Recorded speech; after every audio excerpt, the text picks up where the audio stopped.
Oke, kelihatan? Sudah, Pak. Ya. Sudah, Pak. Oke, kita mulai. Assalamualaikum warahmatullahi wabarakatuh. Waalaikumsalam warahmatullahi wabarakatuh. Oke, selamat pagi teman-teman semua. Ya, sesuai kontrak kita, hari ini kita akan sharing kaitannya dengan pengkajian dan prinsip pertolongan pada pasien atau korban dengan gawat daruratan. Ya.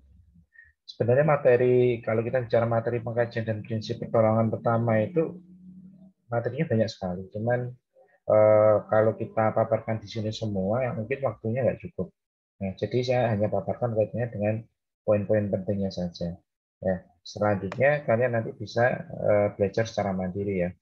Ya, seperti halnya kuliah itu biasanya dosen hanya ngasih clue-cluenya saja, nanti selebihnya kalian bisa belajar mandiri. Nanti dengan belajar mandiri itu akan lebih dapat banyak materi lagi yang mungkin belum disampaikan oleh dosen. Oke. Nah, kaitannya dengan pengkajian pada pasien gawatan, slide-nya muncul, sudah pindah belum? Belum pindah, Pak. Belum pindah ya? Masih slide pertama. Udah ini, Pak. Oke ya. Nah, kalau kita bicara pelayanan atau asuhan keperawatan pada kondisi pasien gawat darurat atau korban gawat darurat, itu hasil pelayanannya itu outcome-nya, hasilnya akan baik jika intervensi yang kita berikan itu baik. Ya, intervensi yang kita berikan itu tepat. Tindakan yang kita lakukan itu tepat. Nah, ketepatan tindakan yang kita lakukan pastinya itu didukung oleh adanya asesmen yang baik, asesmen yang tepat. Ya, apalagi pasien-pasien dengan kondisi gawat darurat, kalau asesmennya nggak tepat, ya, bisa saja kita satu terlambat ngasih tindakan atau mungkin salah melakukan tindakan. Ya, jadi dibutuhkan pengkajian gawat daruratan itu cepat dan tepat, serta kalau saya boleh nambahin akurat juga. Ya, jadi betul-betul kita memperoleh hasil assessment yang memang sesuai, ya, sesuai dengan kondisi kegawatannya. Sehingga tindakan atau intervensi yang kita berikan itu tepat dan kita cepat memberikan tindakan tersebut. Akhirnya pasien nyawanya bisa kita selamatkan atau meminimalkan kecacatan sesuai dengan prinsip dari gawat daruratan atau pertolongan dari gawat daruratan. Nah, selain asesmen yang tepat tadi, kemarin kita sampaikan bahwa di sana juga dibutuhkan ketepatan triasenya. Ya, ketepatan dalam memilah korban atau memilah pasien. Ya. Suara saya kedengar jelas atau kecil? Terdengar jelas, Pak. Jelas ya. Jadi Jelas, dengan Pak. kita memilah korban itu tepat, sehingga kita mau melakukan tindakan ya sesuai gitu ya. Tidak ada lagi under trias yang harusnya merah dibawa ke kuning, akhirnya kita melakukan tindakan kuning. Oh, mungkin kuning bisa di selos sebentar atau bisa di apa namanya ditunda sebentar gitu. Nah, akhirnya pasiennya meninggal. Jangan sampai seperti itu ya. Jadi trias harus betul-betul dilakukan dengan ketepatan, dengan respon time yang baik, dan kemudian asesmen pengkajiannya juga harus tepat.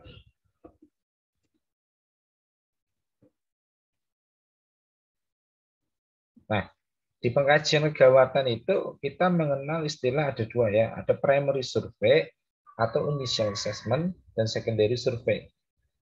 Jadi ketika pasien gawat darurat atau kita temu korban darurat, jadi yang kita lakukan pertama kali adalah adanya initial assessment ini, pengkajian yang kita lakukan. Initial assessment. Jadi initial assessment ini kita pengajiannya cepat, ya, hitungan kurang dari berapa menit sudah selesai, gitu ya. Sudah dapat datanya, kita harus ngapain gitu. Itu initial assessment.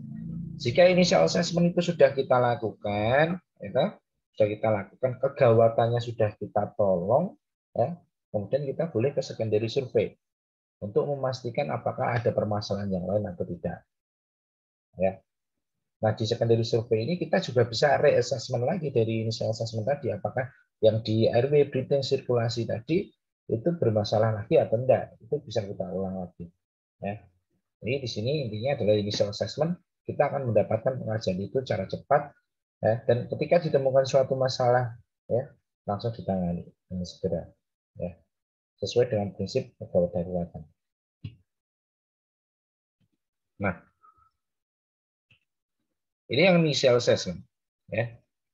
Initial assessment ini didesain memang untuk para penolong atau para tim medis untuk mendeteksi dengan segera, mendeteksi dengan segera adanya suatu hal yang mengancam nyawa pada pasien atau pada korban.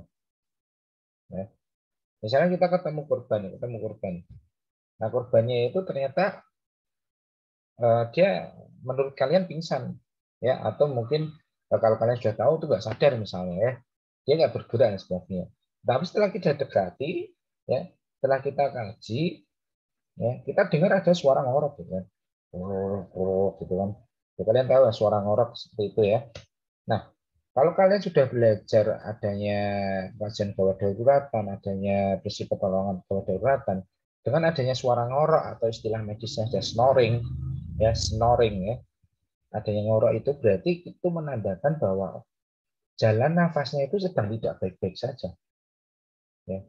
Ada masalah di jalan nafasnya. Adanya ngorok, nanti Anda belajar di airway maintenance atau airway management, itu menandakan bahwa ada lidah jatuh ke belakang.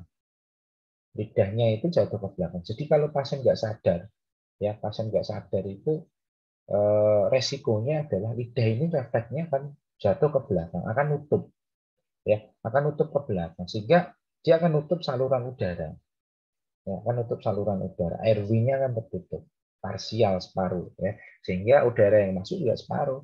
Akhirnya terjadilah bunyi snoring atau ngorok tadi. Ya. Nah, dengan adanya bunyi ngorok tadi itu udah indikasi awal kalian itu harus ngapain gitu. Ya. Jadi kalau kalian nggak belajar ini, nggak belum pernah terpapar ini, ketemu pasien atau korban ngorok, ya dikirain Anda tidur.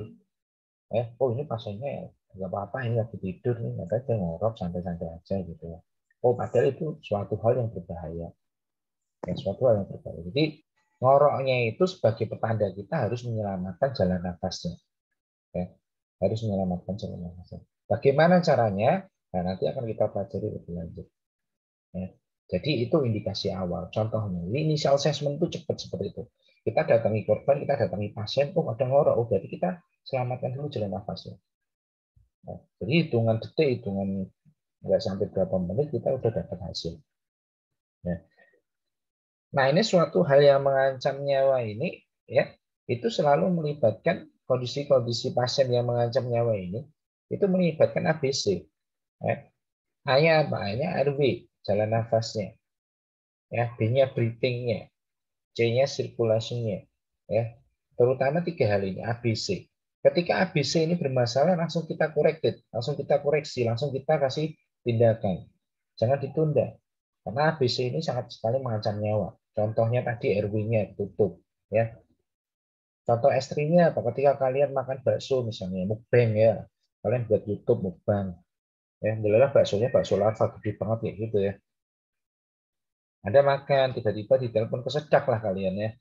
Sedap. Bakso yang gede tadi, dia nyumbat di jalan nafasnya. Ya, itu hitungan detik, mohon maaf, hitungan detik kalian bisa nggak ada. Karena tidak ada udara yang masuk kan, tersumbat oleh baksonya tadi.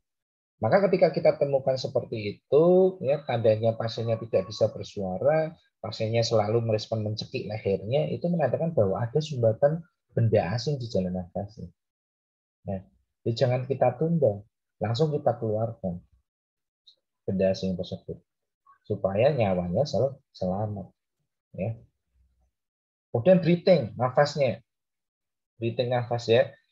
Frekuensi nafasnya berapa nih pasien? Ternyata kita lihat pasiennya itu nafasnya kok gasping dia. Gasping itu nafasnya itu pendek sekali, ya, pendek sekali gasping. Nah itu berarti menandakan bahwa pasiennya itu butuh bantuan nafas, butuh bantuan oksigen dan sebagainya. Jadi harus kita immediately corrected. Jadi harus kita koreksi segera, harus kita tangani segera. Ya. C, sirkulasi. Sirkulasi kaitannya dengan sirkulasi darah, sirkulasi tubuh, ya. Termasuk pasien henti jantung, jantungnya berhenti berdetak, itu mempengaruhi sirkulasi nggak? Pasien jantungnya berhenti berdetak, itu mempengaruhi sirkulasi nggak? Nah, ada yang bisa jawab? Pasien jantungnya berhenti berdetak, itu mempengaruhi sirkulasi nggak? Pengaruh, Pak. Pengaruh ya. Mempengaruhi. Ya. Jelas mempengaruhi ya, karena jantung itu merupakan ininya sirkulasi ya, organ untuk sirkulasi ya. Dia memompa ya, darah itu kan bersirkulasi. Nah, contohnya kalau gangguan sirkulasi ya, pasiennya itu pendarahan hebat, darahnya kurang banyak. Nah, itu akan mempengaruhi sirkulasi darah dalam tubuh. Dia kekurangan cairan, ya, darahnya keluar banyak. Oke, pasiennya jelas kekurangan cairan. Tindakanmu ngapain gitu kalau udah tahu pasien kayak gitu, ya? Tindakannya ngapain? Jangan sampai terlambat pasiennya lewat. Gitu. Nah, yang jelas kalau dia ada pendarahan hebat, satu hentikan pendarahannya. Kalau pendarahannya eksternal, pendarahannya kelihatan, ada balut tekan itu. Atau ketika di IGD, Anda cari sumber pendarahannya, kemudian ada jahit. Ya. Setelah ada jahit, baru ganti cairan. Cairannya ganti. Ya. Kalau di IGD timnya banyak, ya, satu jahit, satu ganti cairan. Infus. Ya. Kita kasih guyur cairan. Ya. Cairan misalnya 1000 cc atau 500 cc, tergantung banyaknya darah yang keluar. Ya. Itu yang saya katakan, kita ketemu hal yang mengancam nyawa yang terkait itu adalah air breathing sirkulasinya. Ketika ketemu masalah, langsung diatasi. Jangan ditunda. Ya, itulah initial assessment. Ya. Kita mengkaji cepat dan langsung kita tolong dengan cepat. Initial assessment.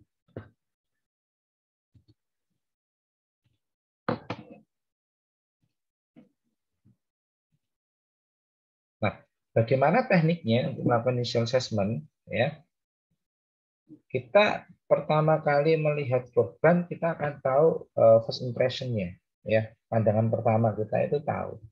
Oh, pasien sadar atau enggak? Oh, pasien tergeletak, gitu kan? Kita tahu. Ya. Nah, kemudian kita lakukan prinsip kalau pre-hospital di luar, ya, kita menggunakan DR ABCDE. Ya, tapi kalau sudah di GD atau di rumah sakit, kita pakai ABCDE. Ya, karena di rumah sakit pasien datang, kita udah tahu pasiennya berespon atau enggak. Tetap kita cek responnya. Pak sadar enggak, gitu kan? Ya, kalau nggak sadar langsung ABCDE. Ya. Tapi kalau di luar ada tambahan D, istilahnya danger, ya bahaya gitu kan. Yang dimaksud bahaya di sini adalah ya save yourself. Jadi selamatkan diri kamu. Apa intinya? Amankan diri kamu. Ya, ketika kamu mau ngasih pertolongan, ketika kamu mau mengkaji, memberikan pertolongan pertama, ya kamu juga harus safe gitu. Kamu juga harus aman. Ya, misalnya pasiennya tergeletak, nggak ada nafasnya, ya, nggak ada nafasnya, jantungnya masih berdetak, nadinya masih bagus, cuman pasiennya nggak ada nafas. Otomatis tindakan yang kalian lakukan itu adalah memberikan bantuan nafas. Ya, kalian nggak bawa alat apa-apa. Yang bisa kalian lakukan adalah mouth to mouth, dari mulut ke mulut, dari mulut penolong ke mulut korban gitu kan. Nah, cuman ini di era pandemi gitu kan, di era pandemi ya kita nggak tahu mulutnya korban itu bawa apa, mulutmu bawa apa. Jadi dua-duanya harus safe, dua-duanya harus aman. Ya, maka ada prinsip danger. Save yourself, ya. Jadi amankan diri kamu sendiri dan amankan pasien. Jadi jangan langsung mut-mut. Anda tetap harus cari benda yang untuk menghalangi tidak sentuhan langsung antara mulutmu ke mulut dia. Ya, atau ada filternya juga bisa. Ya. Jadi amankan diri, kemudian amankan pasien. Ya, kalau pasien tergeletak di jalan misalnya, tergeletak di jalan, ya bisa sebisa mungkin kita amankan pasiennya. Ya, sebelum kita kasih pertolongan. Nah, kemudian amankan lingkungan. Kalau misalnya dia di jalan, ya kita kasih tanda. Kayak truk macet itu kita kasih tanda kan segitiga yang merah itu, atau kasih tanda daun-daunan yang banyak. Intinya jangan melintas dulu. Gitu. Ya. Jadi tolong diingat kalau pre-hospital di rumah sakit, ya aktifkan juga dangernya. Ya, lakukan juga pengajian dangernya. Ya, untuk amankan 3A tadi, aman diri, aman pasien, dan aman lingkungan. Nah, setelah danger, kita cek responnya. Ya, kita cek respon korban atau respon pasien. Yang kita gunakan adalah prinsipnya AVPU. Ya. AVPU ya. Alert, P-nya verbal, P-nya painful, pain, U-nya adalah unresponsive. Kalau U tahu ya, unresponsive berarti dia nggak respon sama sekali. Kamu jiwit, kamu ciwel, kamu kasih nyeri, dia nggak respon. Itu unresponsive. Ya. Tetapi ketika kita cek respon pasien harus runtut, ya, harus runtut menggunakan AVPU ini. Alertnya kita cek, ya, kita cek. Ketika kita datang, kita mendekat, pasiennya langsung waspada, langsung sadar, langsung buka mata, langsung tahu kita datang, itu alert berarti. Alert, ya, berarti pasiennya oke. Sadarannya, ya, saya bicara kesadarannya. Sadarannya oke, dia fan-fan aja, sadar, kompos mentis, ya. Tapi ketika alert kita datang, pasien masih merem, kita coba pakai verbal, ya, kita pakai verbal. Kalau kita tahu namanya, ya tolong sebut namanya, ya, kita sebut namanya. Misalnya namanya Petro, Petro, gitu kan? Dia respon nggak? Kalau dia respon, dia buka mata dan dia bilang ya, gitu kan? Berarti dia responnya pakai verbal, ya, responnya pakai verbal. Nah, kalau ada yang tanya, kalau kayak gitu sudah penurunan kesadaran atau belum? Saya katakan itu sudah mulai penurunan kesadaran. Ya. Karena dia beresponnya ketika kita mengucapkan, kita memanggil. Kalau kita nggak memanggil, dia pasti rasanya kayak seperti tidur gitu kan. Nah, kalau verbal ternyata dia nggak respon, kita panggil namanya nggak respon, ya, kita beralih ke pain. Ya. Coba kita kasih rangsangan nyeri. Di dahinya kita jual, atau di sternumnya ini kita kasih rangsangan nyeri. Sternumnya di tulang ini ya, tulang sternum dada ya. Kita kasih rangsangan nyeri. Ya. Ternyata dia respon. Ya, responnya apa? Nah, dia mencoba untuk menyingkirkan tangan kita misalnya. Dia mencoba menyingkirkan tangan kita, dia menarik tangan kita. Itu berarti dia respon dengan nyeri. Ya. Berarti respon dengan nyeri. Itu sudah termasuk penurunan kesadaran. Ya. Jadi pakai AVP, pain ya, kita pakai nyeri. Nah, ketika kita pakai nyeri ternyata dia nggak respon, kita jiwit, kita kasih nyeri, dia diem-diem aja, ya berarti itu tandanya pasiennya unresponsive. Unresponsive, dia tidak berespon sama sekali. Ya, tidak berespon sama sekali.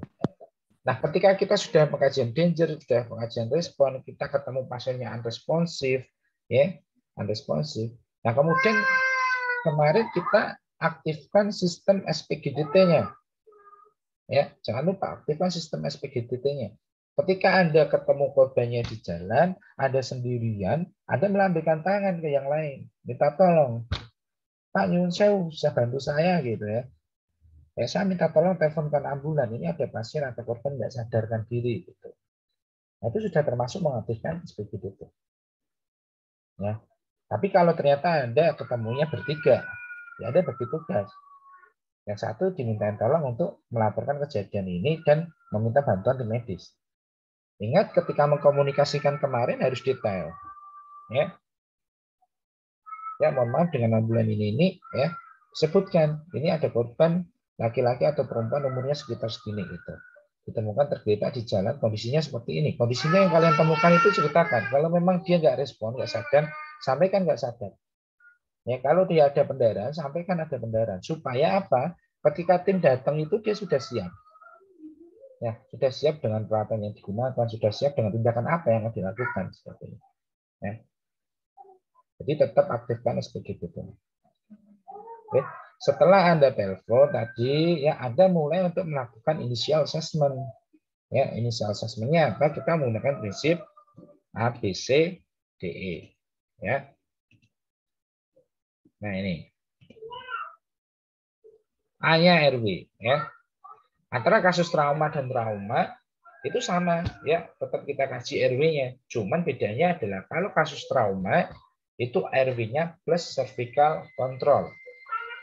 Ya, RW plus cervical control. Karena apa? Kalau pasien trauma, misalnya dia kecelakaan, misalnya dia jatuh dari pohon, jatuh dari rumah, ya, kemudian biomekanika trauma, proses traumanya kita tahu. Oh, misalnya pasiennya itu tiba-tiba jatuh, ya, turun dari lantai dengan ketinggian 3 meter atau 7 meter, ya, kepala dulu yang kebentur. Nah, itu berarti kita boleh curiga, boleh sangat curiga kaitannya dengan kemungkinan ada fraktur di bagian cervicalnya. Ya, fraktur di bagian cervicalnya. Maka untuk assessment-nya adalah RW-nya kita kontrol, RW-nya kita cek, kemudian cervicalnya kita kontrol. Dalam artian antara kepala dan leher itu satu sumbu, lurus. Jangan sampai lehernya lurus, kemudian kepalanya nengok. ke kanan atau ke kiri, itu sangat beresiko semakin fraktur servikalnya. Ingat, bahaya ketika servikal itu fraktur atau patah, itu akan sangat mempengaruhi pusat nafasnya. Ya, bisa saja pasien tiba-tiba berhenti nafas. Ya, jadi hati-hati ya, termasuk kalian ketika capek, misalnya capek, Anda biasanya kan laki-laki itu pertama ya, biasanya apa namanya, nekuk kepala itu loh, biar bunyi plek gitu ya, bunyi plek gitu. Nah itu hati-hati, kalau kebablasan bisa servikalnya patah. Ya. Nah itu pentingnya servikal. Nah, kemudian B, kita kaji breathingnya, kita kaji nafasnya, frekuensi nafasnya berapa, ya, tarikan otot dadanya itu cepat atau enggak, kelihatan atau enggak. Nah. Dan C-nya adalah circulation, terkait tadi sirkulasi ya. Itu seperti apa? Ya kalau pasien jantung berarti kaitannya dengan apa? Pasiennya itu tangannya itu dingin atau enggak, pucat atau enggak, ya, kebiruan sianosis atau enggak gitu. Tapi kalau pasiennya trauma ditambahkan ada cek sirkulasinya itu kaitannya ada pendarahan atau tidak. Kalau ditemukan pendarahan, lakukan segera hemorrhage kontrol atau kontrol pendarahannya. Ya, baru tekan, lalu sedikit dijahit, ya, kemudian ganti cairannya. Sirkulasi. ABC itu sangat penting sekali. Ya. Itu leno sedikit atau misalnya kelewat sedikit Anda nggak kaji itu akan increase mortality, jadi akan meningkatkan kematian pasiennya. Ya. Kemudian kita turun ke D, disability-nya. Ya, disability, tingkat kesadarannya nanti kita kaji. Ya, walaupun di apa namanya di depan tadi kita sudah mengkaji terkait respon, tetapi di sini D disability-nya itu yang kita kaji ada Glasgow Coma Scale atau GCS-nya yang kita kaji. Tadi kan respon kita hanya patokannya pasien responsif atau unresponsif. Ya, tapi kalau di disability kita sudah sampai pada tahap GCS-nya berapa? Ya, GCS-nya berapa? Kalau GCS-nya di bawah 6, di bawah 5 gitu. Nah, ini pasiennya koma, ini sudah koma. Ya, sudah koma. Berarti kemungkinan hidupnya kita bisa akan menilai ini besar atau kecil. Ya, E itu exposure. Ya, exposure berarti kita semua bagian tubuh kita lihat. Ya, exposure. Ya, tapi untuk pasien trauma jangan lupa tambahkan plus hipotermi prevention. Ya, kita cegah supaya pasiennya tidak mengalami hipotermi. Ya, contohnya luka bakar sebagainya. Ya, kita cegah supaya pasien tidak hipotermi. Ya, exposure. Kemudian ada tambahan lagi, ya, ada Foley catheter F, itu Foley catheter. Kita pasang kateter, kita lihat cairan di urinnya itu keluar banyak atau enggak gitu. Kalau pasien-pasien kekurangan cairan, ya, kekurangan cairan biasanya urinnya itu juga nggak akan keluar gitu kan. Atau urinnya sedikit sekali, ya, di bawah normal. Normal urin itu kan 0,5 cc sampai 1 cc per kilogram berat badan per jam, ya.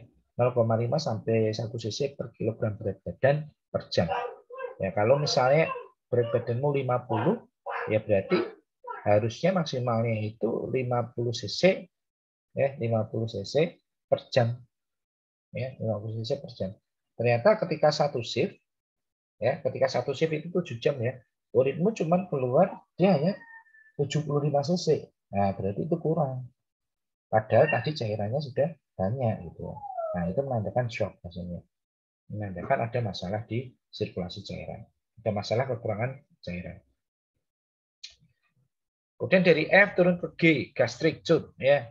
Gastric tube berarti ada tube, ada semacam tube, semacam selang itu yang masuk ke lambung. Ya, biasanya pasien-pasien gawat darurat, pasien kritis, ya, itu kita pasang gastric tube. Ya, tujuannya banyak. Satu, ya, kita untuk melihat apakah sudah sampai stress ulcer atau enggak. Ya, pasien biasanya kalau kritis dia itu akan terjadi hipoksemia, dan hipoksia di beberapa sel jaringan, termasuk di lambungnya, sehingga akan muncul stress ulcer. Jadi ketika tubnya itu kita masukkan NGT ya, nasogastric tube ya, itu masuk ke hidung sampai ke lambung, ada cairan yang keluar warnanya coklat hitam gitu kan. Itu berarti ada stress ulcer. Ya. Selain itu juga untuk memasukkan obat oral, obat yang memang diminum. Kan nggak bisa pasien nggak sadar dia minum ya. Untuk makan juga sama. Kita berikan susu dan sebagainya lewat situ.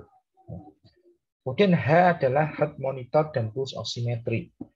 Jadi pasien gawatan terutama di instalasi gawat darurat atau di rumah sakit, ya kita tetap akan memonitor jantungnya, irama jantungnya. Itu di bedside monitor di TV kecil yang ada di GD itu akan kelihatan satu heart rate-nya, denyut jantungnya. Termasuk denyut jantungnya itu nanti kita bisa pilih lead berapa, 1, 2, 3 dan sebagainya, termasuk kayak EKG itu. Ya, nanti ada gambaran irama jantungnya.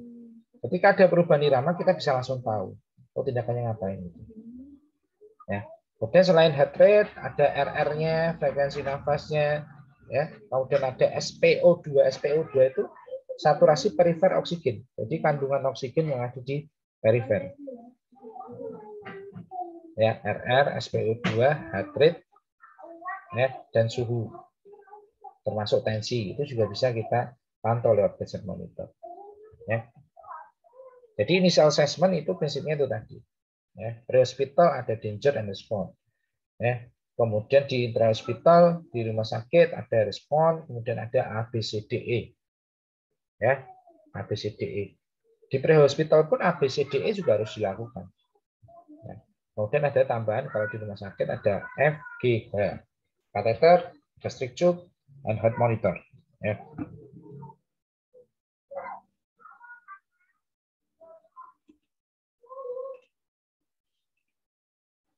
Nah, sekarang kita masuk ke RW. Nah, ketika kita mengkaji RW, pastikan RW-nya paten. Paten itu RW-nya clear, nggak ada masalah, gitu, nggak ada sumbatan. Jika ada masalah, open RW, buka jalan nafasnya. Buka jalan nafasnya. Prinsipnya apa? Look, listen, and feel. Ya, lihat, kemudian dengarkan, dan rasakan. Nah, posisi kalian look, listen, and feel itu seperti yang ada di gambar. Ya. Ini kelihatan nggak ini slide-nya? Kelihatan, Pak. Kelihatan ya. Saya kira ini mungkin sudah diajarin ya, sudah diajarin di kuliah sebelumnya.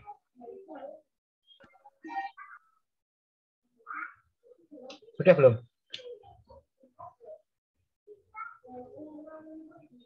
Sepertinya sudah, Pak.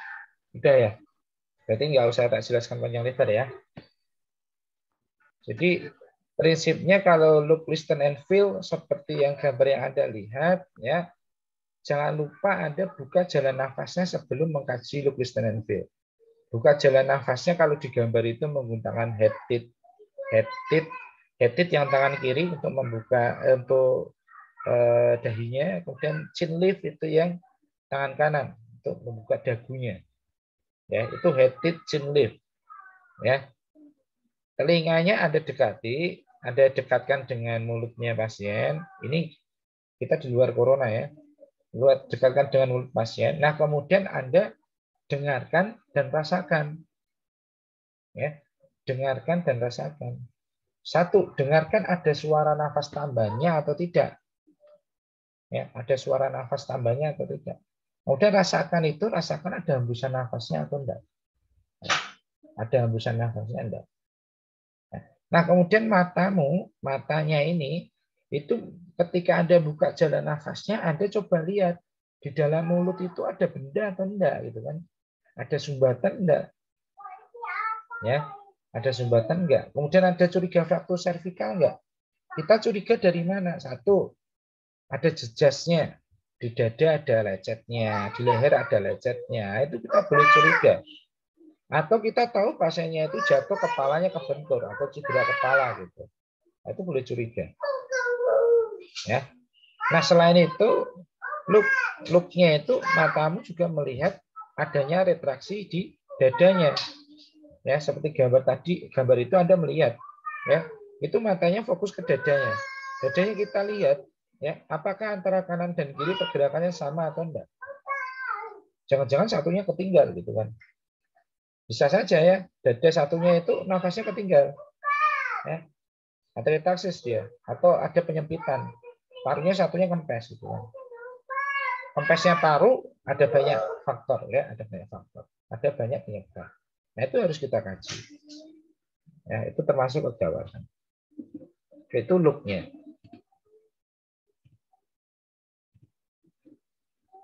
Nah,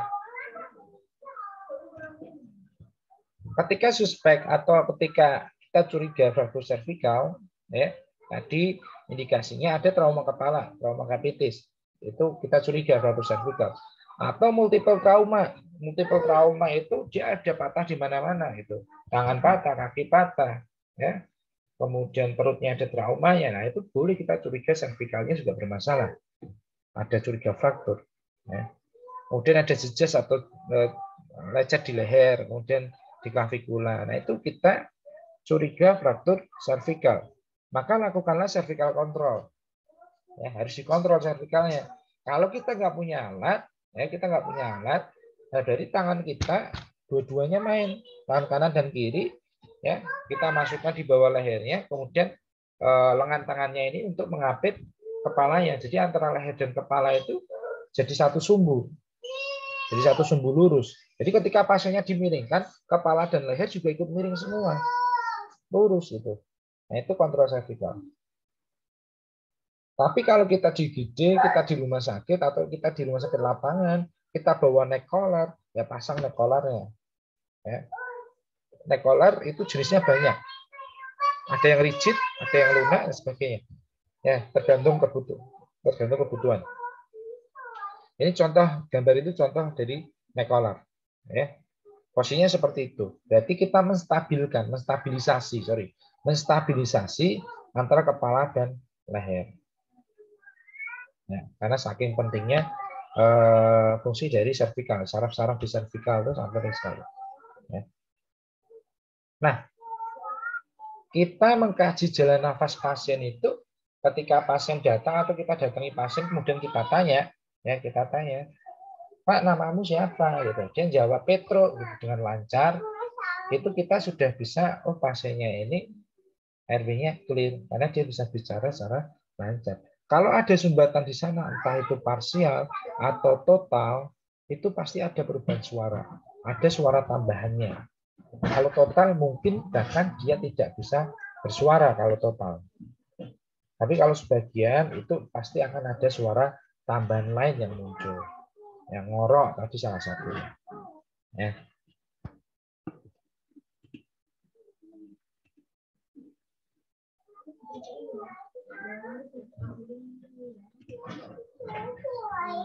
Nah, tadi look, sekarang listen. Nah, listen itu kita dengarkan suara tambahannya. Ya. Ini kalau suara tambahan untuk jalan nafas, ada 3 ini. Gargling, snoring, stridor. Ya.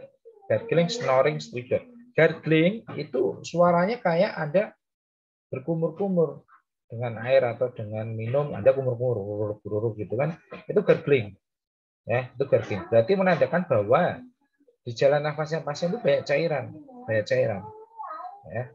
Nah, kalau ada apa namanya di rumah sakit, ya berarti cairannya harus dikeluarkan. Pasien dimiringkan atau pasien dilakukan hisap lendir, suction. Ya, hisap lendir atau suction. Nah, kira-kira kalau Anda melakukan suction, hisap lendir, itu maksimal berapa detik? Nah, kemarin katanya sudah. Maksimal kita suction itu berapa detik?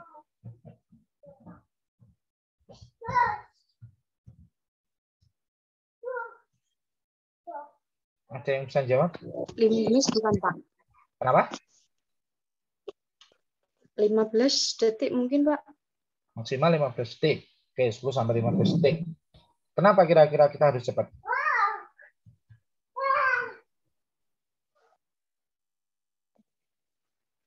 Kenapa?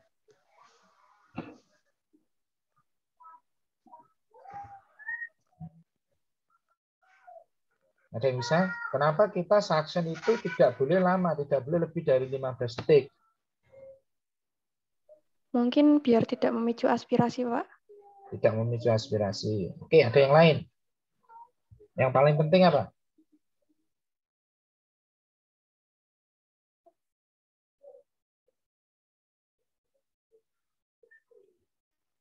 Tidak terjadi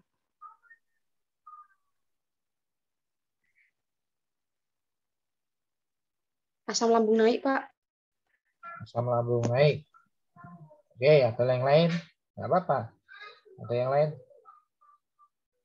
Kemarin disampaikan materi ini ketika topiknya apa? BHD.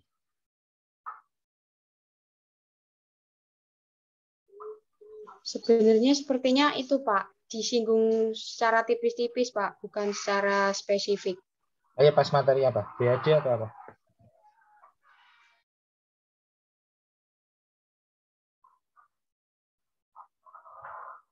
Pas materinya Pak Bagus atau siapa? Pak Bagus sepertinya Pak. Ayo materi ya BHD ya berarti ya. Yang RJP bukan? Ya Pak, sepertinya itu. Jadi. Ya. Jadi gini, kalau ada suction ya, suction, kita tekanan suction itu kan kita atur ya. Tekanan kita atur, kalau dewasa tekanan segini itu ada aturannya. Nah, kenapa suction atau hisap pendiri itu tidak boleh lama-lama? Karena sekali Anda masuk suction selang suctionnya ke jalan nafasnya pasien, ya, itu tidak hanya lendir, tidak hanya cairan yang Anda ambil, termasuk oksigennya itu juga akan terambil. Jelas ya? Jadi sekali suction, itu pasien pasti akan desaturasi oksigennya. Desaturasi itu terjadi penurunan saturasi oksigen karena suction selangnya itu masuk dihisap, ya oksigennya itu terhisap.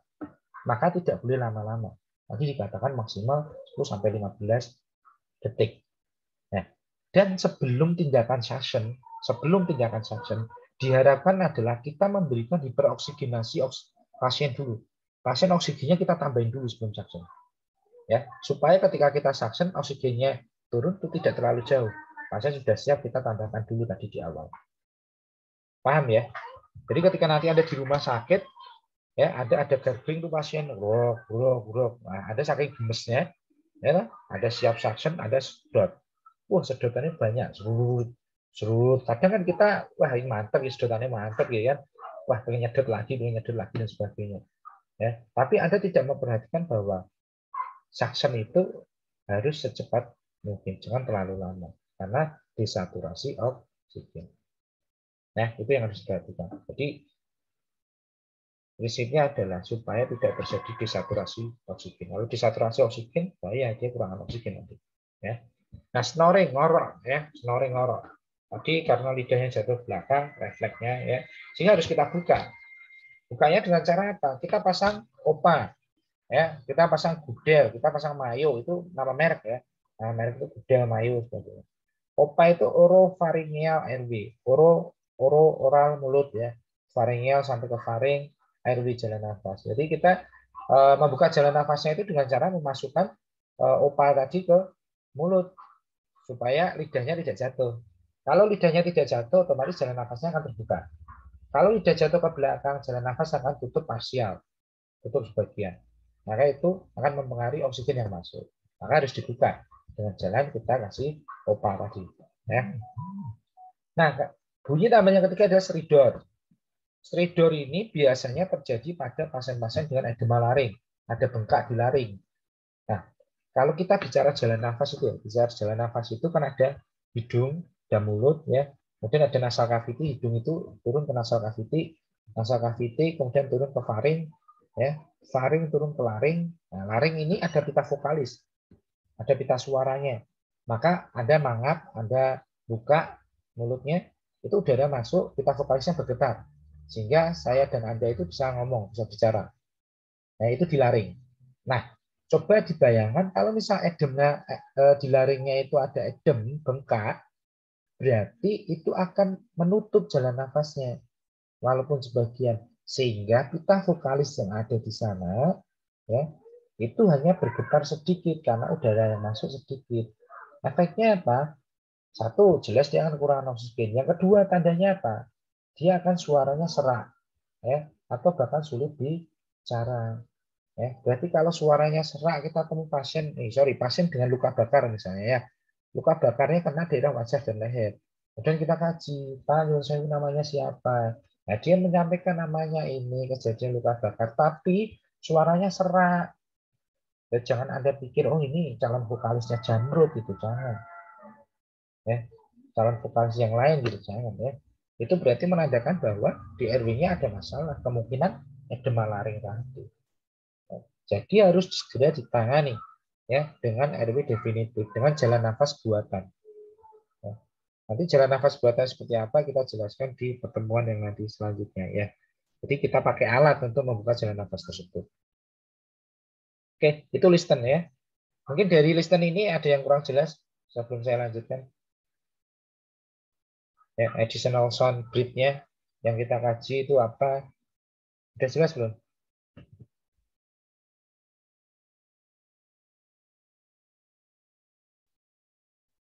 Jelas, Ya? Pak. Jelas ya? Oke. Jadi saya lanjutkan. Kemudian feel. Feel-nya kita rasakan hembusan nafasnya. Ya, feel the breath-nya. Hembusan nafasnya kita rasakan. Ada atau enggak? Ya, pasien ini enggak ada hembusan nafas, berarti pasiennya henti nafas. Segera lakukan breathing management. Lakukan pemberian oksigen dan sebagainya. Oke.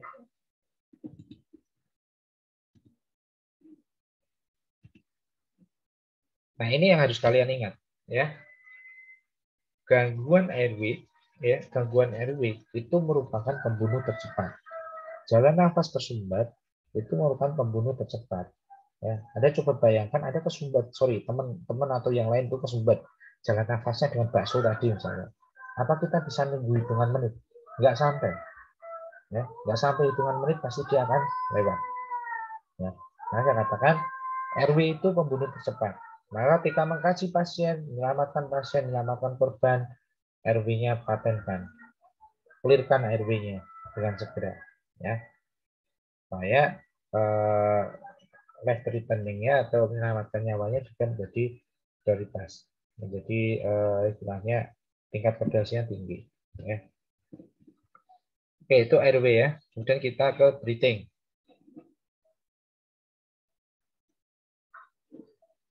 Nah, kita cek apakah pasiennya itu bernafas secara adekuat atau enggak gitu ya. Ketika kita buka jalan nafas, Anda mendekatkan telinganya ke pasien, ke hidung dan mulutnya pasien. Kemudian Anda juga melihat pergerakan dadanya, ya, pergerakan dadanya. Kemudian Anda catat itu yang Anda lihat, apakah ada luka sekitar dadanya, ya, pergerakannya simetris antara kanan atau kiri enggak, kedalaman nafasnya itu bagaimana, ya, ada tarikan interkostal atau enggak itu kan. Kalau dadanya mengangkat itu kayak apa ya? Kayak ada tarikan ya, dadanya itu terangkat ya, cepat, ada tarikan itu menandakan bahwa breathing-nya nggak bagus, nggak dikuat. Ya, nggak dikuat. Jadi harus segera kita bantu.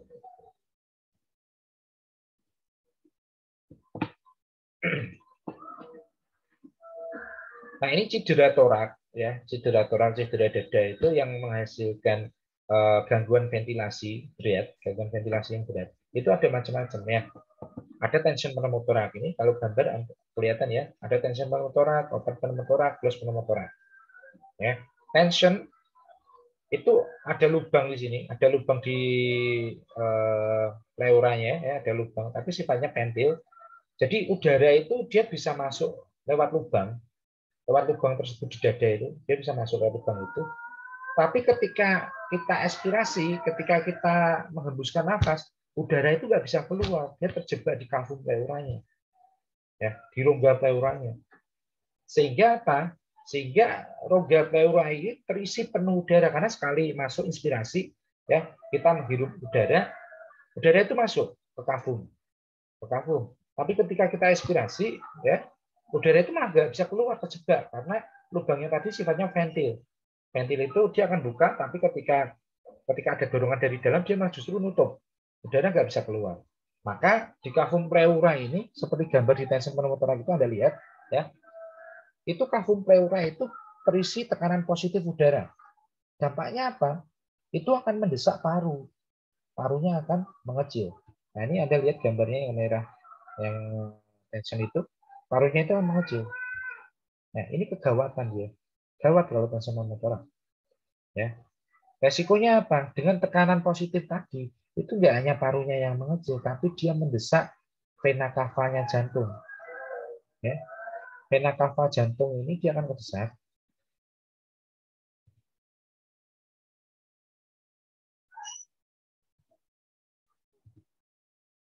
Nih. Di vena cava jantung ini dia akan kedesak, ya. Otomatis apa? Vena cava kedesak, ya, dia akan sumbatan di jantung, ya. Sirkulasinya yang menuju jantung tidak bagus. Akhirnya jantung pompa darahnya juga tidak adekuat. Pasiennya terjadi shock, namanya shock obstruktif, ya. Nanti ada bagian shock obstruktif. Nah, itu kegawatan. Nah, hitungan berapa menit gak segera ditangani, pasien bisa cepat lewat ini, pasien, ya. Cara penanganan awalnya harusnya dicoblos di sini. Ya, di paru-parunya ini, dadanya ini yang dia ada tensinya tadi coblos. Ya. Tandanya tension apa, Pak? Tandanya tension itu ketika Anda lihat trakea di leher itu, dia akan cenderung untuk bergeser ke paru yang kanan. Trakea itu geser ke paru yang normal, sorry, bukan paru kanan. Yang terserah tensionnya yang mana ya. Tapi dia gesernya adalah ke paru yang normal. Ya. Nah, untuk penanganannya harus dicoblos supaya udara di kafum tadi cepat keluar. Ya, itu tension pneumotorak. Tapi kalau open pneumotorak itu udara bisa masuk, itu bisa keluar. Tapi dampaknya juga sama. Karena ada lubang di sini ya, ada lubang di pleuranya ya. Udara bisa masuk, udara bisa keluar. Nah, ini dampaknya sama, itu akan mendesak paru bahayanya, ya. Nah, penanganannya seperti apa? Kalau open pneumotorak, ya, open pneumotorak di sini, itu kita kasih kasa 3 sisi. Kasa 3 sisi itu apa? Supaya udara di dalam kafum itu bisa keluar, tapi udara yang dari luar tidak bisa masuk lewat lubang ini. Maka ditutupi kasa, tetapi diplaster 3 sisi. Biarkan satu sisi terbuka, tidak diplaster. Harapannya udara dari luar bisa masuk, udara dari dalam tidak bisa masuk. Harapannya gitu, itu open. Ya, sebenarnya susah menjelaskan kalau kita tidak ketemu langsung ya. Kalau gambar itu lebih susah. Flail chest di bawah ini flail chest ya. Sorry, ini flail chest ya. Ini ada fraktur atau patah tulang di iga costa, tapi lebih dari 2 segmen. Segmen 1, segmen 2, segmen 3. Nah, ini flail chest. Ini ketika inspirasi dan expirasi pasien nyeri sekali. Nyeri sekali. Nah, saking nyerinya kadang pasien ogah untuk bernafas. Nah, makanya terjadilah gagal nafas. Ya, itu bahaya. Kemudian hematotorak. Ya, hemato dari kata hemato itu darah, torak itu dada, berarti ada darahnya. Nah, di kafumnya ini ada darahnya. Sama dengan tension, prinsipnya darah itu akan mendesak paru-paru. Ya, harus segera dikeluarkan. Kalau di GD pasang WSD, water cell drainage, kita keluarkan cairannya. Ya, kita keluarkan cairannya. Supaya apa? Tidak menekan paru-paru. Lalu paru-paru ini tertekan karena udara, karena darah. Ya, paru-parumu akan kolaps. Paru-parumu akan mengecil. Gitu. Paru-paru mengecil berarti nafasmu nggak akan sempurna, nggak akan adekuat. Ya. Bisa saja gagal nafas atau bahkan henti nafas. Nah, ketika ada masalah seperti itu, tidak adekuat nafasnya, ya, tolong berikan oksigen. Oksigennya seperti apa? Ya, oksigennya seperti apa? Ya, kita berikan sesuai kebutuhannya berdasarkan respiratory rate dan saturasi perifer oksigennya. RR-nya berapa? Saturasinya berapa? Nah, ya, saturasinya 80, berarti harus segera dilakukan mungkin intubasi ya, pasang ET dan sebagainya. Ya.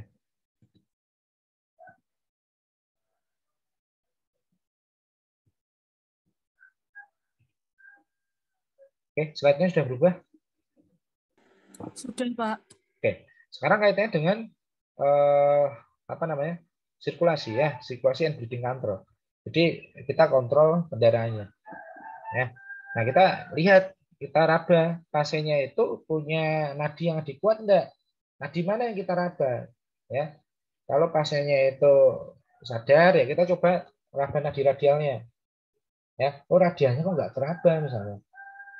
Jangan pasiennya itu shock kurang cairan. Kita nadi karotisnya. Di leher itu karotis ya, ini karotis, ini nadi karotis. Kita raba. Ya, kita raba. Kalau ternyata nadinya ini dia apa namanya? Ini ya, rapid orbic boost. Jadi nadinya cepat tapi lemah. Jadi cepat dia, cuman lemah. Nah, itu menandakan shock. Ya, menandakan pasien shock. Nah, materi shock ini sebenarnya dikritis ya. Shock itu ada banyak. Shock itu nggak selalu karena kekurangan cairan. Jantung bermasalah itu bisa shock.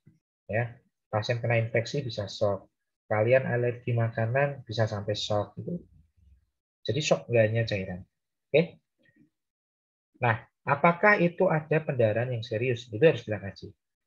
Nah, Kita kaji. Kalau misalnya kita raba nadinya kok takikardi, ya, nadinya cepat tapi lemah, ya, berarti kita berpikir itu shock, ya, shock. Karena shock di awal itu pasien itu tidak selalu diikuti dengan penurunan tekanan darah.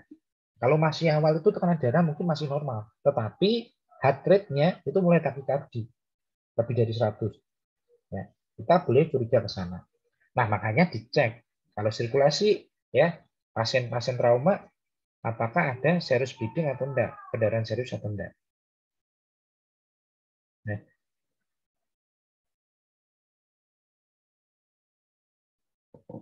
Nah, ini saya katakan kalau rapid and big pulse, ya, ada shock situation. Ya. Nah, ini meskipun kalian itu mengkontrol pendarahannya, ya, itu bisa menyelamatkan nyawanya, ya. Tetapi Anda juga harus konsen, harus fokus pada pendarahan yang ketika Anda melakukan initial assessment. Jadi ketika Anda melakukan initial assessment, ada curiga ada external bleeding, pendarahan eksternal. Tetapi pendarahan itu banyak sekali, ya, banyak sekali. Dan itu deres gitu ya, pendarahannya deres. Yang Anda lakukan ya pasti akan balut tekan, ya. Balut tekan dulu. Sumber pendarahan yang kita hentikan, balut tekan. Kita balut tekan. Nah, kemudian ada ganti cairan supaya tidak terjadi jatuh pada kondisi shock tadi. Ya, kondisi shock. Maka tadi saya katakan tadi dari sirkulasi atau bleeding control, nah kita cek nadi karotisnya atau nadi radialnya.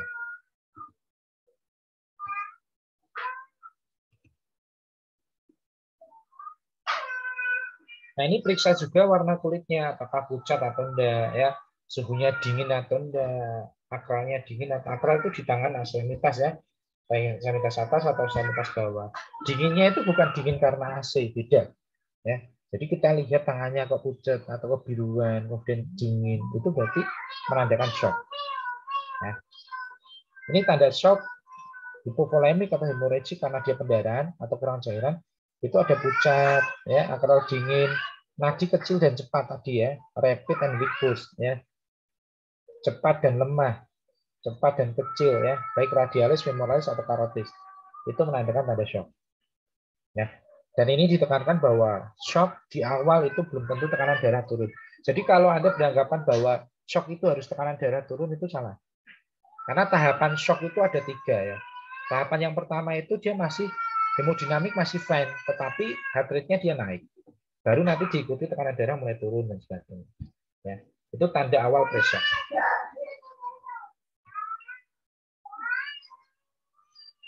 Nah, ini kontrol pendarahan, ya. Kemudian lakukan perbaikan volume pada shock hipovolemik, guyur cairannya dengan kristaloid contohnya RR dan sebagainya. Ya. Berapa banyak cairan yang kita guyurkan, berapa banyak cairan yang kita berikan, ya tergantung berapa banyak cairan yang keluar, berapa banyak darah yang keluar gitu. Ya. Kenapa? Kalau Anda berlebih Anda guyurnya, berlebih Anda berikan cairan, takutnya paru-parunya nggak kuat, paru-parunya kelebihan cairan, nanti bisa edem paru pasiennya. Ya. Jantung itu dia punya pipanya, punya kapasitasnya. Berapa cairan yang harus masuk ke dalam vaskulernya. Ya, kalau berlebihan cairan itu kan merembes keluar. Yang merembes keluar. Akhirnya masuk interstisial paru, jadilah edem paru. Pasienmu tambah sesak. Ya, jadi jangan berlebihan sesuai dengan as needed, sesuai dengan kebutuhannya. Ya. Nah, ini volume darah yang kemungkinan itu banyak keluar itu jika ada pendarahan di daerah toraks, ya. Kemudian daerah perut, dan daerah pelvis, atau fraktur femur, ya. Fraktur femur, fraktur pelvis, ya, atau bleeding abdominal itu resiko kematiannya tinggi, ya. Makanya harus apply pressure to external wounds. Jadi balut tekan, luka yang terbuka kelihatan ada balut tekan supaya darahnya berhenti. Ya, apa spleen, jadi bide, Anda lakukan bide, ya, bide supaya meminimalkan mobilisasi. Tujuan bide itu adalah untuk imobilisasi. Kenapa? Kalau pasiennya fraktur, patah tulang, Anda tidak lakukan bide, kemudian pasiennya itu bergerak walaupun nyeri, ya, pasiennya gerak, itu patahan tulangnya itu takutnya adalah menyobek pembuluh darah atau menyobek saraf. Nah, kalau robek saraf nanti jadinya apa? Akan menjadi kecacatan. Nah, atau terjadi sindrom kompartemen, itu yang bahaya lagi. Ya, sindrom kompartemen. Ya, nanti coba dicari ya apa itu sindrom kompartemen. Nah, kemudian kalau dia ada bleeding di area pelvis, ya, misalnya di sini ada fraktur pelvisnya, ya kita kasih bebat, ya, pelvic binder. Tujuan ini adalah untuk meminimalkan bleeding yang ada di dalam internal. Pelvis itu jarang ibaratnya frakturnya itu dia sampai terbuka. Ada yang tertutup, dilakukan pemeriksaan ternyata pelvisnya patah. Ya, bleedingnya berarti bleeding internal, bleeding internal. Ya, terkadang tandanya apa? Ketika pasang kateter DC ada pendarahan di sana, tipisnya keluar darah. Ya, jadi harus ditekan. Itu terkait sirkulasi ya. Sekarang kita ke disability. Kita ukur GCS-nya. Ya, GCS kita lihat, ya kita kaji berapa. Pupilnya kita lihat, pupil ya, pupil yang hitam ini kita lihat. Ya, dia isokur atau anisokur. Isokur itu berarti sama ukuran pupil kanan dan kiri. Kalau anisokur berbeda. Yang kanan satunya normal, yang satunya mengecil. Nah, itu ada sesuatu. Atau satunya normal, satunya gede. Nah, itu ada sesuatu. Harus dikaji. Ya. Kemudian reaksi pupil dan kekuatan otot motor. GCS, saya kira kalian sudah hafal ya. Ada 4 komponen. 4 itu kalau kita datang dia sudah buka mata. 3 itu kalau dia buka matanya karena perintah. 2 itu karena rasa nyeri baru buka mata. 1 nggak respon. Ya, berarti E4 sampai E1. E1 yang nggak respon. Verbalnya oriented, ya dia masih sempurna. Ngomongnya masih bagus, ya orientasinya bagus. Ya, kalau 4 ya bicaranya ada membingungkan, itu 4. Inappropriate words itu 3, artinya nggak nyambung, ya kata-katanya nggak nyambung. Kemudian 2 itu mengerang, itu toh, ya 1 nggak respon. Kalau motorik, ya gerakan. 6 itu kalau kita perintah dia gerak, ya. 5 kalau kita rangsang nyeri dia melokalisasi area nyeri, dia menunjukkan area nyerinya. 4 itu kita rangsang nyeri dia mencoba menarik area nyerinya. Ya, 3 fleksi, 2 ekstensi, 1 nggak respon. Saya kira kalau ini harus hafal ya kalian. GCS E berapa, M berapa, V berapa. Tidak hanya GCS total 15, total 8 enggak, tapi disebutkan E-nya berapa, M-nya berapa, V-nya berapa.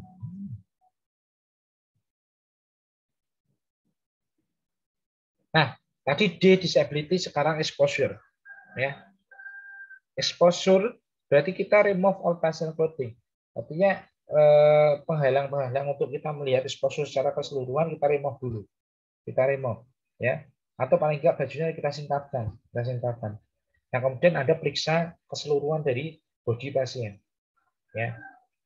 Body pasien depan dan belakang kita periksa. Nah, kemudian perhatikan ya, ketika Anda meriksa pasien yang curiga fraktur cervical, tolong lakukan lock roll. Seperti di atas ini dia lock roll. Anda lihat posisi tangannya ini, ya, itu satu sumbu antara kepala dan leher. Ya, satu sumbu. Itu exposure, kemudian itu kan initial assessment. Sekarang yang kedua adalah secondary survey. Tadi primary survey, sekarang secondary survey. Ya, itu dilakukan biasanya kalau pasien sudah stabil. Ya, yang dilakukan apa? Fokus riwayatnya. Ya, riwayat dari pasien sebelumnya itu kita kaji dan kita periksa fisiknya, pemeriksaan fisik. Ya, ini pemeriksaan fisik fokusnya ke cedera yang spesifik atau keluhan dari pasiennya. Ya, itu harus diperiksa secara cepat. Jadi tidak harus head to toe, tidak harus dari kepala sampai kaki, enggak, tapi kita secara cepat mengkaji satu berdasarkan cedera yang spesifiknya atau berdasarkan keluhan dari pasiennya. Ya, ini termasuk riwayat pasien dan vital sign. Nah, di secondary survey apa yang kita kaji tadi? Ya ini, ya ada sampel. Nanti Anda akan belajar sampel. S-nya sign and symptom. Jadi tandanya apa? Pasien datang itu dia ada muntah, mual dan apa sebagainya lah ya. Sign and symptomnya. Alergis. Ya, pasien punya riwayat alergi enggak? Ya, misalnya nih, pasien datang dia sudah nggak sadar. Pasiennya tanda-tanda shock ada. Ternyata pasien sebelumnya itu dia makan cumi, makan udang, gimana dia punya alergi itu. Nah, itu related. Ya. Oh, berarti dia ada alerginya. Nah, berarti tindakannya apa? Oh, misalnya disuntik dipenidramin. Disuntik apa yang untuk anti alergi gitu. Nah, itu tujuan secondary survey. Kita tahu penyebabnya dari riwayat, ya, pasien history. Medication, obat-obatan sebelumnya apa? Biasanya kalau di rumah sakit kita tanya, ada riwayat sakit jantung misalnya, obat yang dikonsumsi sebelumnya apa? Itu untuk perbandingan. Ya. Riwayat sakit sebelumnya itu juga penting. P ya, pertinent past medical history. Riwayat sakit sebelumnya apa? Pasien datang nggak sadar, ya, nggak sadar. Nah, keluarganya bilang, oh pasien ini dia punya riwayat gula. Akhirnya Anda cek GDS-nya, Anda cek kadar gula darahnya. Kadar gula darahnya ternyata 30. Oh berarti pasiennya memang kekurangan gula. Ya, berarti Anda harus tembak dengan distros dengan cairan yang ada gulanya. Nah itu pentingnya pertinent past medical history. Keluarga pasien bilang ada gula, berarti kita harus siap cek GDS-nya. Itu. L, last meal atau last oral intake, ya terakhir makan apa? Ya, terakhir makan apa? Itu bisa simpan dengan alergi. Ya. Even leading to illness or injury. Misalnya pasiennya trauma, kecelakaan. Ya, biomekanika traumanya dijelaskan. Ya, pasien itu kecelakaan jatuhnya dari mana dulu? Ya, kecelakaannya tunggal atau kecelakaan VS ya versus. Ya, kemudian jatuhnya kepala dulu, bokong dulu atau dada dulu gitu. Nah, itu untuk spesifik injury kita tahu. Tahu dadanya kepala dulu.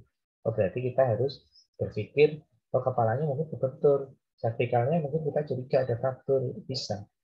Itu pentingnya sampel.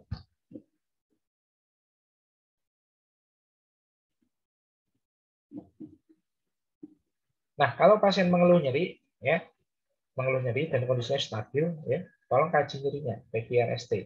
P-nya adalah provokos, dan paliatif. Jadi nyeri itu berkurang ketika apa, dia naik ketika apa.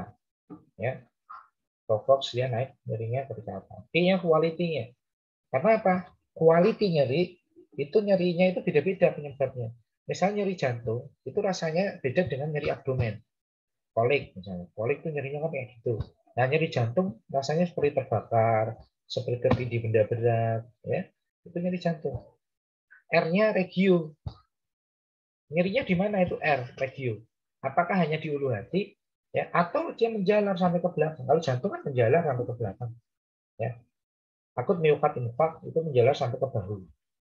Nah, itu pentingnya kita kaji nyerinya. Kalau nyerinya hanya di ulu hati, oh berarti kemungkinan bukan jantung. Kita nggak perlu cek EKG. Tapi kalau nyerinya ulu hati, rasanya terbakar, dia menjalar ke bahu, kita harus cek EKG-nya. Gambaran jantung, irama jantungnya. Nah, itu fungsi dari komprehensif kita assess kaitannya dengan karakteristik nyerinya. S-nya adalah severity. Severity itu keparahan dari nyerinya. Ya, severity. Kita mengkaji skalanya berapa. Nah, skala nyeri berarti kita kajinya dengan alat ukur nyeri. Bedakan antara pasien sadar dan tidak sadar. Pasien sadar, alat ukur nyeri terbaik adalah self-report. Ya, kalau diingat ya, self-report. Jadi apa yang disampaikan pasien itu adalah alat ukur nyeri terbaik untuk pasien sadar, conscious. Ya, self-report. Ya.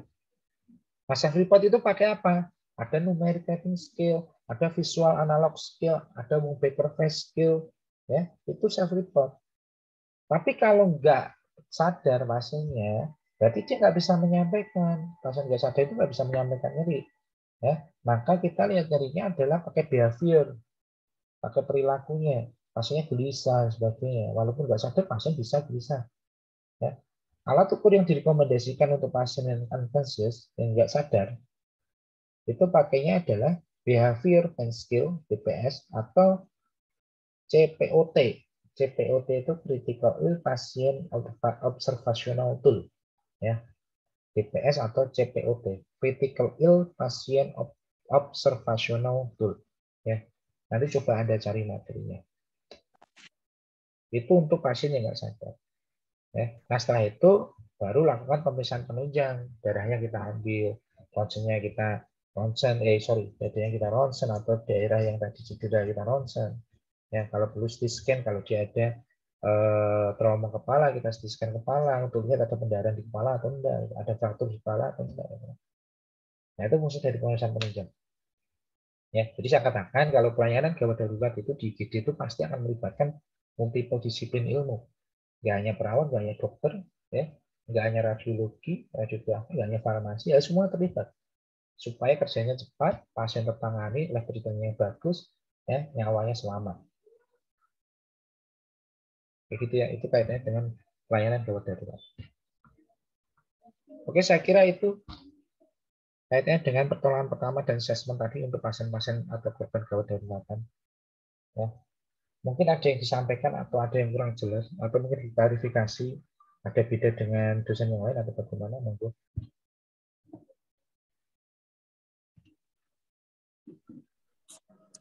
Belum ada, Pak. Belum ada. Tapi paham nggak?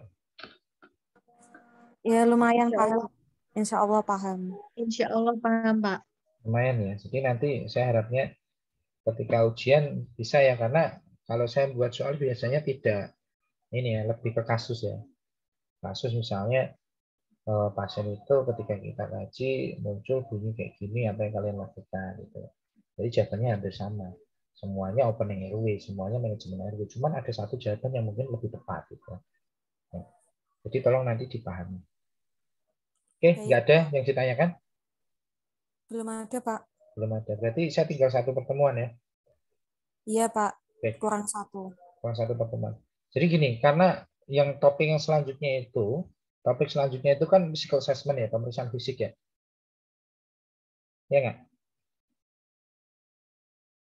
Kalau nggak salah saya baca itu ada physical assessment. Nah, saya pikir kalau pemeriksaan fisik di gawat daruratan itu tidak begitu ini ya, karena kita mengatasinya yang spesifik injury, ya pemeriksaan fisik untuk spesifik injury sama medical complaint atau keluhan medisnya ya, keluhan medisnya. Jadi untuk materi selanjutnya kalau saya fokuskan ke airway management bagaimana?